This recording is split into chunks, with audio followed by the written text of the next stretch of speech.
Ça m'arrive régulièrement d'avoir des discussions avec des personnes qui ont besoin de conseils sur comment choisir une thérapie. Et il y a beaucoup de conseils que je me retrouve régulièrement à donner et qui, à mon avis, peuvent vraiment servir à tout le monde. Et donc, dans cette vidéo, j'aimerais vous donner ces conseils pour trouver une thérapie vraiment efficace et qui vous convienne vraiment à vous. Je m'appelle Elsa Ijetti, je suis psychologue clinicienne et sur cette chaîne, je vous aide à mieux vous comprendre et mieux vous aimer.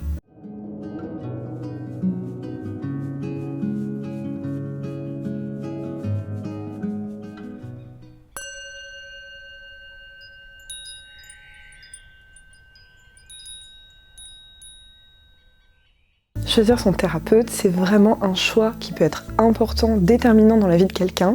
C'est pour ça que j'ai vraiment envie que vous ayez ces informations qui peuvent vraiment vous aider à faire ce choix.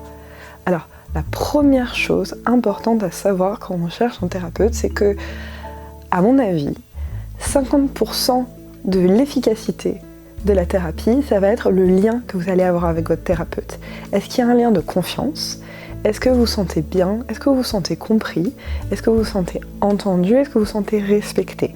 Et ça, la plupart du temps, c'est quelque chose que vous pouvez savoir simplement en vous écoutant, en écoutant vos émotions, en écoutant vos sensations corporelles quand vous êtes avec la personne.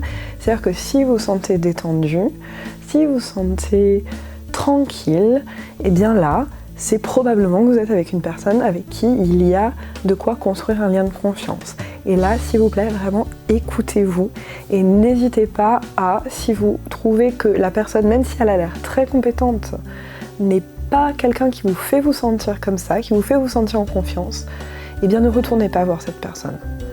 Allez chercher quelqu'un d'autre et cherchez aussi longtemps qu'il faudra pour trouver quelqu'un avec qui vous vous sentez bien. Alors je mets un petit bémol à ça parce qu'il y a certaines personnes qui ont vraiment une problématique particulière avec la question de la confiance. Alors si vous savez que vous avez cette problématique-là, si vous savez que vous êtes facilement méfiant, peut-être que vous avez une histoire personnelle où vous avez été peut-être beaucoup trahi, où vous avez dû apprendre à vous méfier des gens pour probablement des très bonnes raisons dues à votre histoire, alors là, voilà, il faudra peut-être faire un peu plus attention et regarder, voilà, est-ce que je suis en train de ne pas retourner voir ce thérapeute simplement parce que je suis en train de rejouer et que je cherche n'importe quelle excuse pour me dire que ce thérapeute ne me convient pas, ou bien est-ce que vraiment là il y a des faits ? Est-ce que vraiment il y a des choses où ce thérapeute a fait ou dit des choses où vraiment là je me dis ça c'est pas possible. Et dans tous les cas, voilà, écoutez-vous. Donc 50% c'est vraiment le lien thérapeutique avec la personne, hyper important. L'alliance. Ouais, voilà ce qu'on appelle l'alliance thérapeutique. Et 50%, pour moi, c'est vraiment la méthode, l'outil que la personne va utiliser. Parce que quelqu'un avec qui vous avez un super lien, mais qui ne va pas utiliser des outils efficaces, eh bien, oui, ça va vous aider parce que vous allez vous sentir compris, vous allez sentir que vous êtes accueilli, entendu, respecté. Ça, c'est déjà guérisseur en soi. Mais par contre, si à un moment donné, vous ne pourrez pas avancer suffisamment loin si la personne n'a pas des outils efficaces qui vous permettent de régler vos problèmes en profondeur. Après, de la même manière, la personne peut avoir les outils les plus efficaces du monde. S'il n'y a pas ce lien de confiance, et bien là, pareil, il n'y a pas de travail en profondeur qui va pouvoir s'effectuer. Qu'est-ce que c'est des bons outils ? Alors, déjà quelque chose qu'il faut que vous compreniez et qui est vraiment hyper important, que je répète beaucoup aux personnes avec qui je parle, c'est que comprendre ne suffit pas à guérir. Et il y a beaucoup de personnes qui ont très bien compris, qui ont fait un énorme travail sur elles-mêmes avec ou sans thérapeute pour comprendre leurs problèmes, qui comprennent non seulement les problèmes, mais l'origine de leurs problèmes par rapport à leur histoire de vie. Et c'est ce qu'on fait souvent en psychanalyse. La psychanalyse, c'est un courant de la psychothérapie qui est assez vieux, qui date quand même du début du XXe siècle, et où en fait le postulat de Freud, c'est qu'en comprenant nos problèmes, on va les résoudre. Alors je vous passe toutes les choses où il a truqué ses résultats pour faire croire que ça marchait. En fait, ça ne marche pas, ou en tout cas, ça marche très rarement. Oui, en effet, il y a de rares alignements où absolument les planètes s'alignent et c'est merveilleux, et où en fait, comprendre quelque chose va permettre de s'en dégager, de prendre de la distance, etc. Comprendre l'origine d'un problème va permettre de vraiment le résoudre. Ça peut arriver, mais en fait, quand ça arrive, c'est qu'il y a eu pas juste une compréhension intellectuelle du problème, que en fait la compréhension intellectuelle a créé une réaction émotionnelle et corporelle où en fait les choses se réalignent. Ça arrive, mais c'est pas la majorité du temps, surtout quand les problèmes sont vraiment profonds. Et puis c'est quelque chose qui peut être extrêmement culpabilisant pour les personnes, parce que les personnes en fait elles se disent mais j'ai fait un gros travail sur moi, je suis allée en thérapie parfois pendant des années, j'ai compris tous mes problèmes, mais mes problèmes continuent, je n'arrive pas à les résoudre, les problèmes sont toujours là, je comprends pas, c'est moi qui ai un problème ou bien... Et en fait, la psychanalyse dit un peu que oui, c'est toi qui as un problème. Alors que bien sûr, c'est pas toi qui as un problème, c'est la psychanalyse qui raconte n'importe quoi. C'est une méthode qui a des bons côtés, surtout historiquement, elle a pu aider au développement d'une certaine écoute de l'inconscient, etc. Donc ça a eu son importance à un moment donné dans l'histoire de la psychothérapie, mais c'est une méthode que, à l'heure actuelle, je ne conseille vraiment pas. Il y a des gens que ça a aidé à avancer, mais moi je trouve que ça fait avancer extrêmement lentement. J'ai été moi-même 7 ans en psychothérapie psychanalytique à partir de mes 15 ans et ça m'a pas rien apporté, mais j'ai vraiment l'impression d'avoir perdu un temps fou dans ce type de psychothérapie. Donc je parle de quelque chose que je connais intimement. Après, il y a d'autres méthodes où on va être en thérapie, ce qu'on appelle les thérapies cognitives ou comportementales. Alors ça, il y en a plusieurs types différents, mais celles où on va juste essayer de travailler sur les croyances et travailler sur les comportements en espérant modifier les émotions, ça, quand le problème est superficiel, ça peut marcher, mais souvent, ça va pas aller très loin. Ça va nous permettre de pallier au problème, ça va nous permettre de compenser, ça va nous permettre de prendre de la distance. En effet, quand on comprend un problème, eh bien, on est moins pris dans notre problème. On va pouvoir se dire, ok, là, je vois que c'est telle croyance qui ressurgit, que c'est peut-être lié à telle chose de mon enfance, etc. Et donc, on est un peu désidentifié de notre problème et on peut se dire, ok, c'est pas moi qui ai un problème, c'est normal, c'est des choses qui se répètent et on se sent peut-être moins coupable et on se sent un peu mieux. D'accord, très bien. Mais en fait, ce qu'on veut vraiment, et ce qui est absolument possible avec d'autres méthodes, ce qu'on veut pour une guérison émotionnelle, ce qu'on veut dans la guérison psychologique, c'est arriver au point où les choses qui avant nous déclenchaient des émotions ne nous en déclenchent plus en fait, où on n'est plus déclenché par notre présent. Alors pour comprendre ça en fait, il faut comprendre comment est-ce que ça marche le psychisme en fait. Ce qui se passe, c'est que on a dans notre enfance, notre adolescence, parfois notre vie adulte, des événements difficiles. Parfois c'est un événement difficile ou traumatique, parfois c'est une série d'événements ou un comportement qui se répète de la part peut-être de nos parents, peut-être de nos professeurs, d'autres personnes de la fratrie ou autres qu'on voit beaucoup.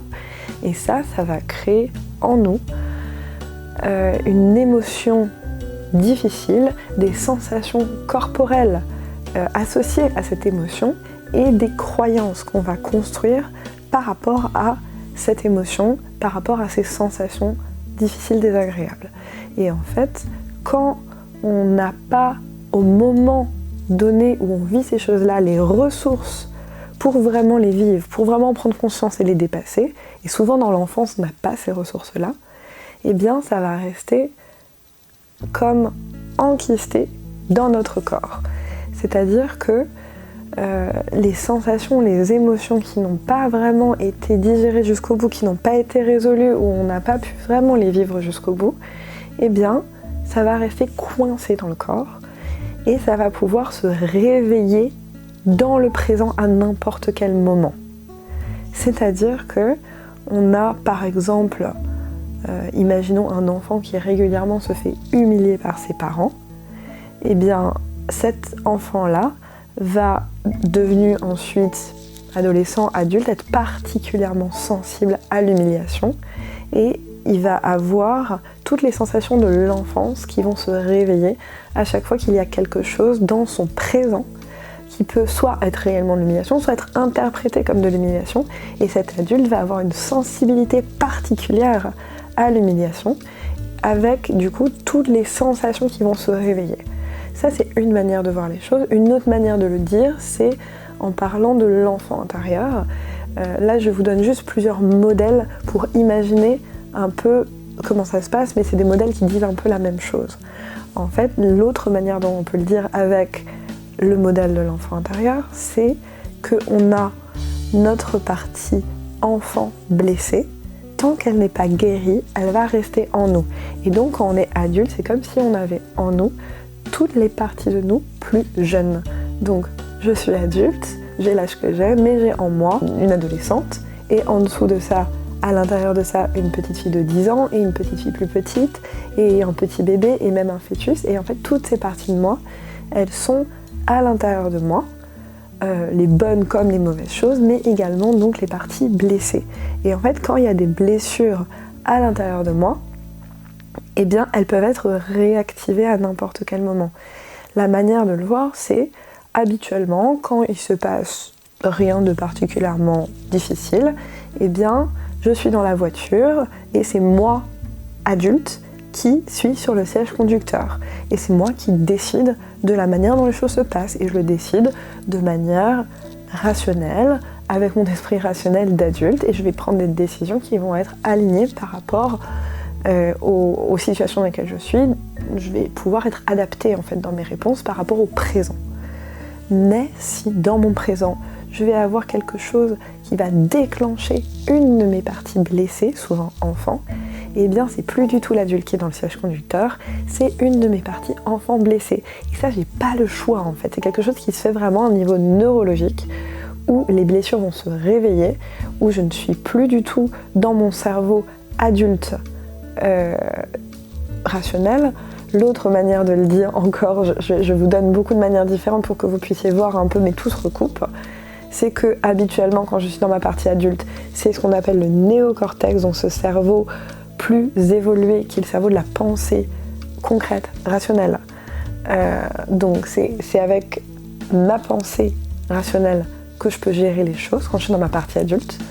Par contre, quand l'enfant blessé arrive aux commandes et prend le volant, c'est ce qu'on appelle le cerveau limbique, qui est un cerveau plus ancien, qui est le cerveau émotionnel, qui prend le pouvoir. Et là, on n'a plus du tout accès à notre raisonnement, à notre pensée rationnelle. Pourquoi je vous dis ça ? Parce que souvent, les personnes peuvent se sentir vraiment nulles, stupides, bêtes, voire folles, de ne pas du tout réussir à agir de manière rationnelle dans des situations où elles sont déclenchées émotionnellement. Et moi, là, ce que je suis en train de vous dire, c'est que c'est normal, c'est une réaction naturelle, normale du cerveau en bon état de fonctionnement, d'être redéclenché et de passer en mode cerveau limbique, cerveau émotionnel, où on n'a plus accès. On est dans une situation où on est stressé, il y a du cortisol dans le système, le cerveau rationnel devient inaccessible et c'est normal, c'est juste que votre cerveau fonctionne normalement. Donc vous pouvez déjà vous rassurer, c'est normal que comprendre vos problèmes ne vous aide pas à les résoudre, parce que tant qu'on n'a pas guéri les parties de nous qui ont été blessées, tant qu'on n'a pas libéré les tensions corporelles qui correspondent à ces parties blessées qui sont stockées dans le corps, tant qu'on n'a pas été parlé aux parties de nous qui ont vécu des émotions difficiles, qu'on ne les a pas rassurées, qu'on ne les a pas guéries, qu'on n'en a pas pris soin, eh bien, on sera toujours redéclenché régulièrement dans ces parties blessées, et c'est ces parties blessées qui prendront le volant, et c'est le fonctionnement normal. En fait, le cerveau, il met en place ces stratégies-là pour que on reste en sécurité en fait. Il va faire des associations entre ce qu'on a vécu souvent dans notre enfance qui a été dangereux pour nous et tout simplement le signal de danger. Et le signal de danger pour le corps, c'est souvent l'angoisse. Et donc du coup, notre cerveau, notre corps, ils sont nos alliés, ils cherchent à nous protéger. Et ils vont comme ça, créer des associations, parce que le cerveau fonctionne par raccourcis, on a besoin de faire des raccourcis en fait pour fonctionner au quotidien. Et en fait, le problème c'est qu'il a fait une association qui était pertinente quand on était enfant. Probablement que par exemple quand on était humilié par nos parents en étant enfant, on avait par exemple cette réaction de figement, de ne surtout pas bouger, peut-être qu'on avait la gorge nouée, peut-être qu'on avait incapacité de parler, on retenait nos larmes, on n'arrivait pas du tout à s'exprimer et probablement que c'était la meilleure réaction à ce moment-là pour nous protéger. Parce que si on avait dit quelque chose, qu'on avait répliqué, qu'on s'était rebellé, peut-être que notre parent humiliant aurait été encore pire. Donc probablement c'était une bonne réaction à ce moment-là, c'était adapté pour nous protéger. Et notre cerveau a fait cette association vraiment pour nous protéger. Le problème c'est qu'ensuite, on va changer entre l'enfance, l'adolescence et puis l'âge adulte de contexte. Et les réactions qui étaient appropriées pour nous protéger à l'époque ne sont plus du tout appropriées. Quand on est devant une personne qui nous humilie en tant qu'adulte, comme on n'est plus avec nos parents qui ont tout pouvoir sur nous concrètement, on pourrait dire des choses, répliquer, se rebeller, ne pas être d'accord et ça ne nous mettrait pas en danger. Mais notre cerveau a enregistré cette association de quand on était enfant et croit que si on fait tout ça, eh bien on serait en danger. Comment on fait pour changer ça, pour aller guérir nos parties blessées et pour réagir autrement dans le présent, ne plus être réactivé en permanence et pouvoir avoir une attitude plus adaptée dans le présent? Eh bien tout simplement, on va aller chercher des thérapies efficaces, des thérapies qui fonctionnent et des thérapies qui vont permettre de changer ces choses-là et d'aller guérir vraiment en profondeur. Ces thérapies, il en existe plein. Vraiment, il y a beaucoup de thérapies qui sont efficaces. À partir du moment où on n'est pas juste dans une thérapie verbale, on n'est pas juste en train de parler au néocortex, parce qu'en fait c'est ça qui se passe. Les thérapies qui sont juste des thérapies verbales ou qui travaillent juste sur les croyances, on va juste parler à votre néocortex, on va juste parler à votre esprit adulte, à votre esprit rationnel, et on va pas descendre dans les couches, parce que les problèmes ils sont pas dans le cerveau rationnel, ils sont dans le cerveau émotionnel limbique. Et donc à partir de là, eh bien on peut pas arriver à une guérison si on ne va pas chercher au bon endroit en fait. Et des thérapies qui vont chercher dans ces couches plus profondes, il y en a beaucoup. Moi, je vais vous parler de celles que je connais, certaines que je pratique et que je peux vous recommander, mais il n'y a pas que ça.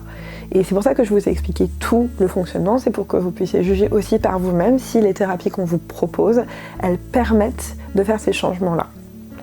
Alors, tout d'abord, moi, deux thérapies que je trouve vraiment très bien, c'est l'EMDR et l'ICV. Je les mets un peu dans le même panier, je vais vous expliquer pourquoi. En fait, ce sont deux thérapies du psychotrauma qui prennent le modèle du psychotrauma. L'EMDR, c'est une thérapie qui est très connue. Donc EMDR, c'est Eye Movement Desensitization and Retreatment. En français, c'est désensibilisation et retraitement par les mouvements oculaires. Et en fait, les mouvements oculaires, c'est pas absolument nécessaire, mais peu importe, en tout cas, c'est quelque chose qui permet de reprogrammer l'information dans votre cerveau. C'est ça qu'il y a à retenir. Et en fait, c'est une thérapie, et l'ICV permet la même chose. ICV, c'est intégration du cycle de vie, et en anglais, c'est pas ICV, c'est LI, c'est le nom de base, c'est Lifespan Integration. Si vous voulez aller vous renseigner, si vous parlez anglais, c'est ce nom-là. Donc, en fait, ces deux thérapies, ce sont des thérapies du psychotrauma.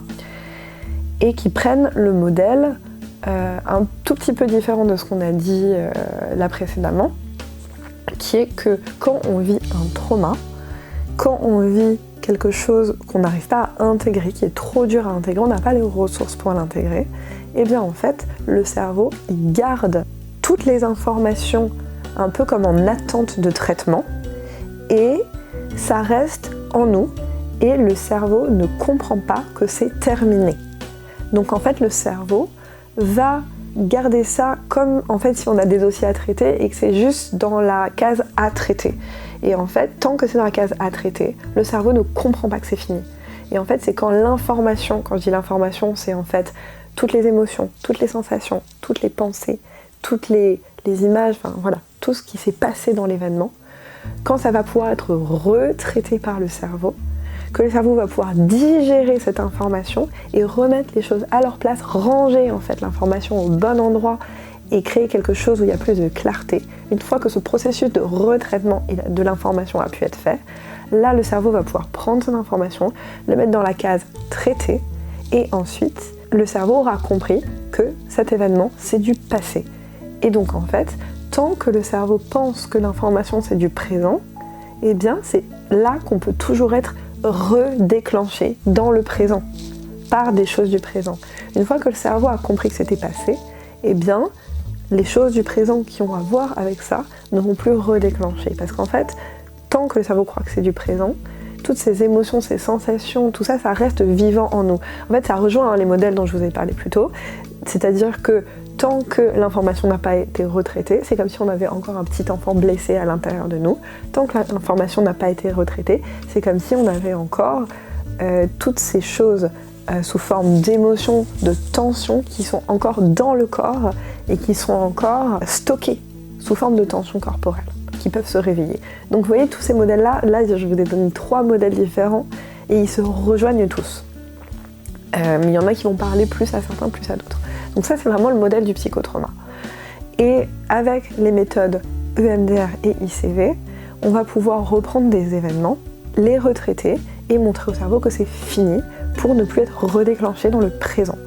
Et donc par exemple, là si je vous prends l'exemple de tout à l'heure de la personne qui a vécu des humiliations avec ses parents, eh bien on va peut-être prendre ces moments où on vivait des humiliations avec nos parents, on va retraiter ce souvenir et ensuite la personne pourra repenser à ce moment où elle avait été humiliée par son père, par sa mère, mais sans avoir toutes les émotions qui se réveillent. Parce qu'en fait c'est ça qui se passe tant que l'information n'a pas été traitée, on y repense et c'est hyper dur.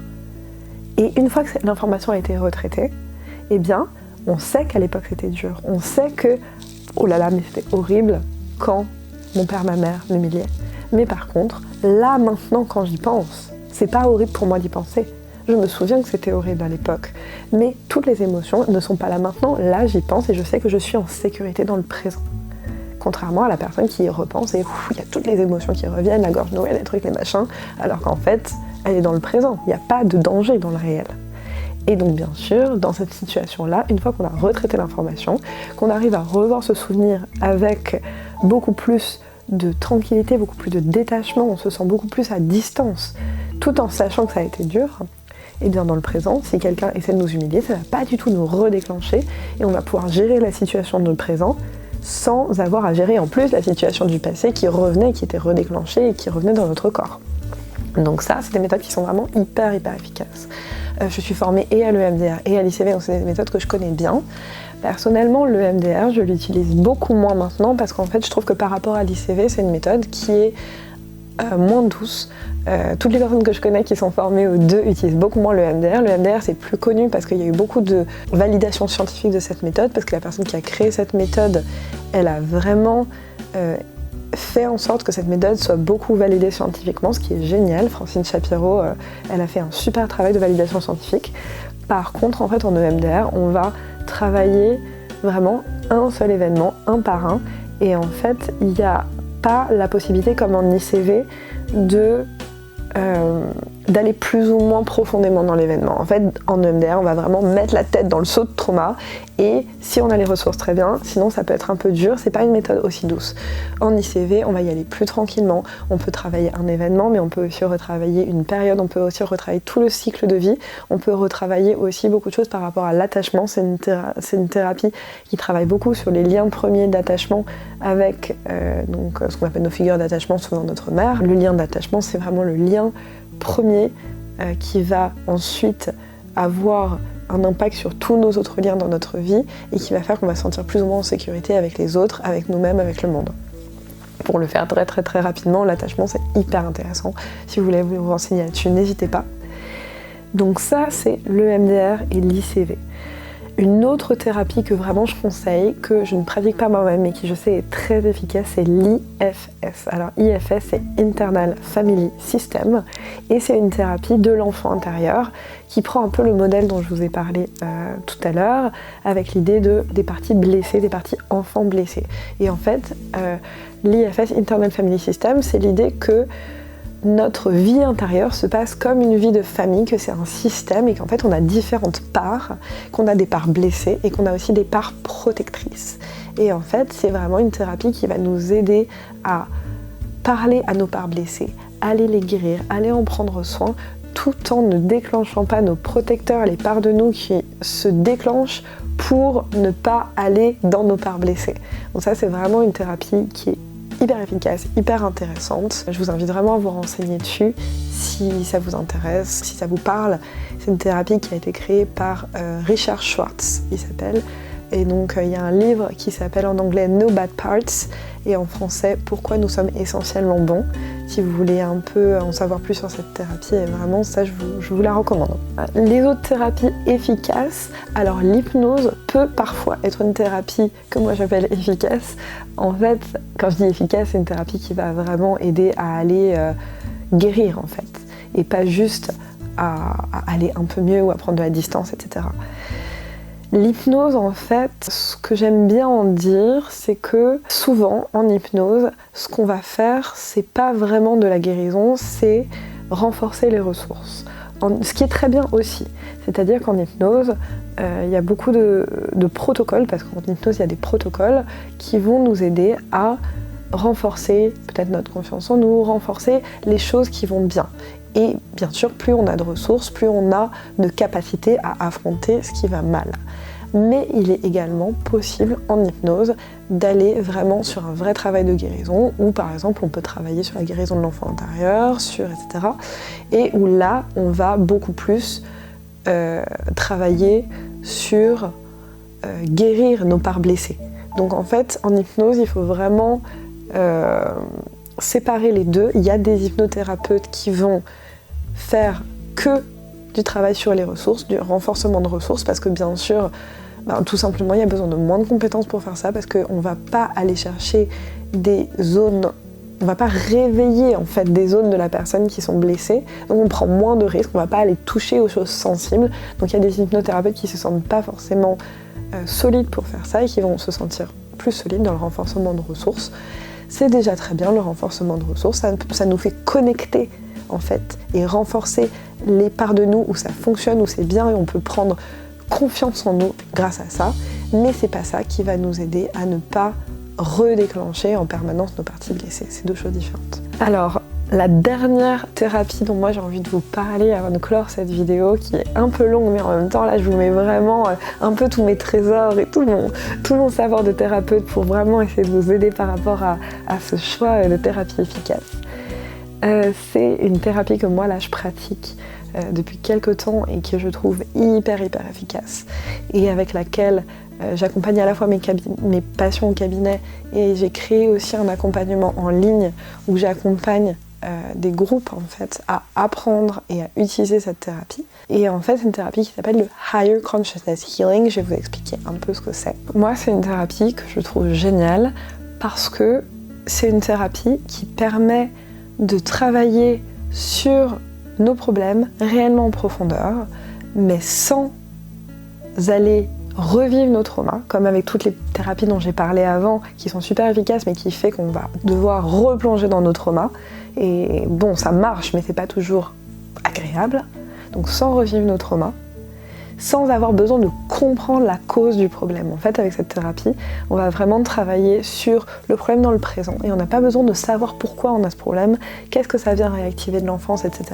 Donc en fait, pour moi, découvrir cette thérapie, ça a été vraiment une révolution. Ok, c'est possible de guérir sans revivre les traumas et sans aller comprendre la cause précise des problèmes. Incroyable, comment c'est possible. Moi qui avais cette vision psychotrauma avant et qui pour moi pensait que c'était la seule manière de résoudre les problèmes, ça a vraiment été une révolution pour moi. En fait, c'est une thérapie qui a été créée par une psychothérapeute, mais qui est également enseignante spirituelle dans le bouddhisme tibétain, qui a créé cette thérapie, qui s'appelle Tara Springet. Et en fait, Tara Springet, elle a créé ça en s'inspirant justement du bouddhisme tibétain. Donc en fait, le bouddhisme tibétain dans lequel il y a bien sûr à la fois le lien à notre partie de sagesse intérieure, qu'on peut aussi appeler partie divine, qu'on peut appeler aussi inconscient, on peut appeler ça de plein de manières différentes. Donc c'est une thérapie qui est psycho-spirituelle d'une certaine manière, qui s'appuie là-dessus, et qui s'appuie aussi sur l'amour de soi, qui aussi est très important dans le bouddhisme tibétain parce qu'il y a des méditations de l'amour bienveillant, et où on va envoyer de l'amour à soi-même et aux autres, et c'est aussi le cas dans cette méthode Higher Consciousness Healing. Et ce que je trouve génial, en plus du fait qu'il n'y a pas besoin de revivre les traumas, il n'y a pas besoin de comprendre d'où ils viennent, c'est que c'est une thérapie qui peut se réaliser en autothérapie, c'est-à-dire que on peut utiliser cette thérapie une fois qu'on a appris à l'utiliser tout seul, sans thérapeute, il n'y a pas de contre-indication. Comme on ne va pas revivre les traumas, il n'y a pas de choses dangereuses ou des choses peuvent être réveillées, etc. C'est vraiment une thérapie qui est assez safe, on va dire, dans ce sens-là. Il n'y a pas de précautions particulières à prendre. Et en fait, c'est une thérapie qui du coup donne énormément d'autonomie en fait, puisque on va pouvoir simplement, quand on a un problème dans notre vie et qu'on a envie de le dépasser, eh bien mettre en place cette thérapie. En fait, c'est un petit exercice à faire tous les jours, donc c'est quelque chose qui prend 10 minutes par jour, et quand on veut résoudre un problème, on le met en place, on fait l'exercice 10 minutes par jour, et en quelques jours à quelques semaines, c'est entre quelques jours jusqu'à 2 à 4 semaines que ça met à peu près pour dépasser un problème, donc c'est vraiment très court. Alors bien sûr, plus le problème est profond, plus ça va prendre de temps, mais également, plus on pratique, plus on est régulier, plus on pratique longtemps par jour, plus ça va être rapide pour résoudre le problème. Et pour moi, c'est vraiment une thérapie de la responsabilité, parce que c'est vraiment reprendre notre propre pouvoir de guérison en fait. Et ça permet également de reconnecter avec notre propre capacité à nous aimer. C'est-à-dire qu'en fait, vu qu'on utilise l'outil de l'amour de soi, on va pas tout le temps chercher à l'extérieur de soi-même quelqu'un pour nous sauver, quelqu'un pour nous guider, quelqu'un pour nous guérir. On va pouvoir tout simplement utiliser ça en autonomie et être notre propre source d'amour, notre propre source de guérison, notre propre sauveur. Et pour les personnes qui ont justement des problèmes, et c'est un peu le cas pour beaucoup d'entre nous, de pas avoir reçu suffisamment d'amour et qui du coup cherchent en permanence l'amour autour d'elles, n'arrivent pas à se donner d'amour parce que ce qu'on n'a pas reçu, on pense qu'on ne le mérite pas, eh bien ces personnes-là, elles vont vraiment pouvoir, à travers cette méthode-là, apprendre qu'elles ont le droit de s'aimer elles-mêmes en fait. Et donc c'est aussi un voyage personnel qui amène à faire ça. Donc voilà, c'est vraiment une méthode que je trouve super. Moi, c'est quelque chose que j'utilise personnellement en plus de ma thérapie. Donc moi, j'ai ma thérapeute ICV qui est super. Et entre les séances, quand j'ai des problèmes, je mets en place ça, je pratique tous les jours parce que moi j'ai très envie de résoudre tous mes problèmes, donc du coup c'est parfait. Et en fait, ça m'a vraiment donné une autonomie, c'est-à-dire que je trouve ça très complémentaire à un suivi, mais parce que moi je suis passionnée par ma vie psychique, donc je multiplie les choses et ça m'intéresse beaucoup. Mais en fait, du coup, quand j'ai un problème, je me dis pas « Ah mais je dois attendre 2 semaines avant d'avoir ma séance de thérapie et j'espère qu'en 1 heure on va réussir à régler le problème et je suis pas sûre et je suis stressée. » Non, j'ai un problème, et bien c'est super, je mets en place l'exercice, je fais mon petit exercice tous les jours et je vois le problème qui commence à bouger en fait. Et une fois que j'arrive à ma séance de thérapie, soit on va travailler là-dessus et ça va aider le processus, soit on va travailler sur autre chose parce qu'en fait moi j'ai déjà dépassé mon problème. Et donc ça donne une espèce de liberté d'esprit et d'autonomie que je trouve vraiment extraordinaire. Donc voilà, après c'est pas une méthode qui correspond à tout le monde, mais si ça vous intéresse, n'hésitez pas à me contacter éventuellement sur Instagram. Donc j'ai mon compte Instagram Naître à Soi-même. Vous n'hésitez pas à m'envoyer un MP si vous êtes intéressé par cette méthode et que vous voulez en savoir plus. Après, vraiment, c'est vous qui sentez quelle méthode vous convient. C'est-à-dire que là, je vous ai parlé de l'EMDR, de l'ICV, de l'IFS, certaines méthodes d'hypnose, et puis cette méthode du Higher Conscious Healing, donc guérison par la conscience supérieure. Vous sentez ce qui résonne avec vous. C'est vraiment le plus important. Vous allez vous renseigner sur différents types de thérapies. Il y a des thérapies dont là, j'ai pas parlé, qui sont également extrêmement bien, et vraiment, vous sentez ce qui est bon pour vous à tel moment. Et c'est vraiment important de vous faire confiance, de vous mettre en lien avec ce qui est bon pour vous et de vraiment sentir ce que vous voulez pour vous à un moment donné. Donc voilà, j'espère que cette vidéo un peu longue vous a aidé, vous a donné de la clarté et vous a donné plus de pistes pour comprendre comment vous allez pouvoir avancer dans votre thérapie.